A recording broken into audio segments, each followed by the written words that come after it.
Bonjour, Céline Bessonnier, directrice de l'entreprise adaptée EDAC. Une entreprise adaptée? Vous voulez savoir ce que c'est? Allez, venez, je vous fais visiter. Une entreprise adaptée, c'est avant tout une entreprise de droit commun, avec les mêmes droits et les mêmes devoirs. Nous avons un statut d'entreprise adaptée qui est agréé par l'État, parce que nous avons une mission sociale très forte qui est la création d'emplois et surtout le maintien de ces emplois pour les personnes en situation de handicap. Actuellement chez EDAC, ce sont 83% des 170 salariés qui ont une reconnaissance de travailleurs handicapés. Pour répondre à cette mission sociale forte, nous avons des activités économiques, beaucoup basées sur la sous-traitance industrielle, comme de la tôlerie, de la métallerie, du câblage électrique ou de l'électronique, mais aussi et de plus en plus sur des activités de service pour les entreprises et les collectivités, de l'entretien et du dépannage de vélos, du SAV de fontaine à eau, de cafetière, ou encore du second œuvre du bâtiment. Alors moi je me présente, je suis Jérémy Bigot.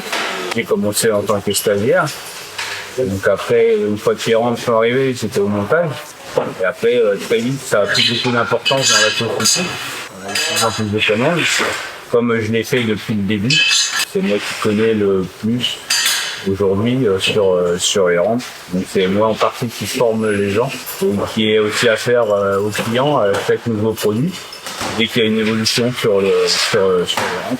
C'est des rampes pour la police, gendarmerie. Il y a tout le câblage à mettre, tous les composants à intégrer. Et après, faut qu'on les teste, on les programme, on les teste, on les ferme. Qu'est-ce que vous a apporté le fait d'avoir un emploi enfin une entreprise adaptée? Ça m'a apporté beaucoup, étant donné que j'ai été 20 ans sans activité, suite à un accident de la route. Très compliqué de retrouver du travail déjà en temps normal. Donc en plus, quand vous êtes diminué suite à un accident, c'est encore plus compliqué. Il y a aussi la fermeture des portes de certains employeurs. Il y en a, c'est sans ménagement. Hein. Je m'appelle Karine. Je suis contrôleuse au Phoenix. Et selon vous, Karine, c'était quoi les freins pour être embauchée dans une entreprise classique avant? Par rapport à mon handicap? Oui. Parce que tout simplement, quand on n'a pas grand-chose, ça se voit pas sur moi. Mais mon problème des cervicales, quand vous expliquez, vous êtes honnête au niveau d'un employeur pour un entretien d'embauche, ah non, on ne peut pas. Si bout d'intérim à contre, aucune n'a voulu m'inscrire. Donc, grâce à vous, maintenant, j'ai un travail. J'ai une vie sociale.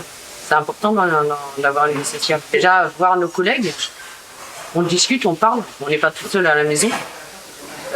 On a une vie sociale, on travaille, on gagne de l'argent. On apprend des choses.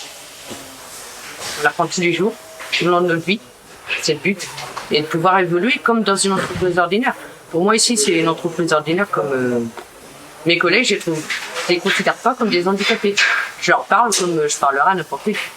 Bonjour, Karine Kraft, donc responsable du site de Contre. Comment on gère au quotidien et on adapte le poste de nos salariés face à leur handicap à partir des commandes de nos clients, aussi de la connaissance des aptitudes de chacun, de leurs compétences, de leurs restrictions. On a un travail étroit avec la médecine du travail et Cap Emploi pour justement avoir la connaissance de toutes ces compétences, de toutes ces restrictions qui font que nous allons adapter nos postes de travail à notre personnel par l'aménagement de postes. On va développer des tables élévatrices pour la mise à hauteur des composants, que ce soit donc composants ou produits finis. On va mettre en place des chariots élévateurs pour mise à hauteur des palettes de produits finis, mise à hauteur du travail selon le besoin de chacun. Je m'appelle Yannick Chapiotin, ça fait 18 ans que je suis dans la boîte. Rentré ici en 2002, juillet 2002. J'ai fait beaucoup d'ateliers. Et alors d'avoir fait autant de métiers chez EDAC, ça t'a apporté quoi? Du bien, de la responsabilité, de la confiance en moi, de la compétence. Et oui, les compétences. Bonjour, je suis Marie-Emmanuelle Simon et je suis assistante qualité d'atelier. Quand je suis arrivée, mais j'avais pas de confiance du tout et j'ai jamais demandé à faire plus. On m'a fait confiance et on m'a fait des propositions et voilà. Et puis petit à petit, je me suis sentie bien dans cette entreprise, très bien même. Je viens travailler avec plaisir. Et c'est quoi ces petits détails qui font que vous vous sentez bien? Déjà, c'était l'accueil, c'est la façon dont on s'occupe de nous. En fait, on est à l'écoute. Et ça, c'est quelque chose que vous n'avez pas ressenti dans d'autres entreprises? Non. Et il y a une reconnaissance du travail. Dans les autres entreprises, il n'y a pas ça.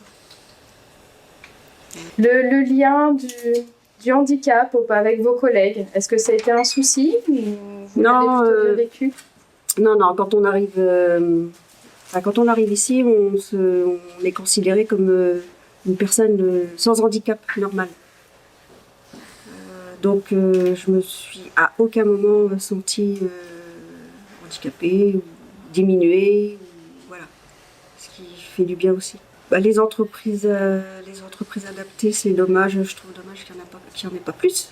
Et je trouve dommage que, encore à l'heure actuelle, les entreprises extérieures pensent que les personnes qui ont un handicapé fauteuil, automatiquement, ou ont un handicap mental lourd, et non, on a des capacités, il y a des choses qu'on ne peut plus faire, mais il y a énormément de choses qu'on peut faire, et heureusement, et dont on ne sait pas forcément.